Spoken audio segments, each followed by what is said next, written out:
Inaresto ng pulisya ang aktor na si Baron Geisler o Frederick Von Baron sa tunay na buhay nitong Sabado, February 22 dahil sa sobrang kalasingan. Dinakip ang aktor alas 3:50 na madaling araw sa Palm Street, East Avellana, Barangay Canduman, Mandawi City, Cebu dahil sa pambubulabog nito sa lugar dala na matinding kalasingan. Ayon sa ulat ni Police Colonel Mercy Villaro, Public Information Officer ng Mandawi City Police Office, kasama ni Baron ang kanyang mga bayaw habang nagiinuman nang bigla na lamang umano itong maghamon ng gulo dahil sa hindi na makontrol ang aktor na pilitan umano ang kanyang mga bayaw na humingi ng tulong sa mga otoridad. Ilang oras nang ikinulong ang aktor dahil sa kasong paglabag sa City Ordinance No. 11-2008-434. Matapos ang insidente, humingi na paumanin ng aktor sa Philippine National Police at sa kanyang pamilya.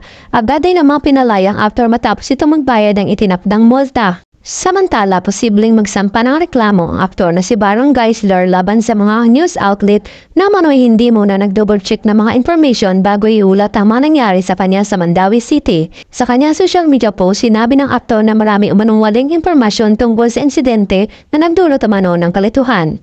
Iginiit din ng aktor na okay siya at humihingi na rin ito ng payo para sa kanyang magiging legal na hakbang kung paano matutugunan ang nasabing usapin.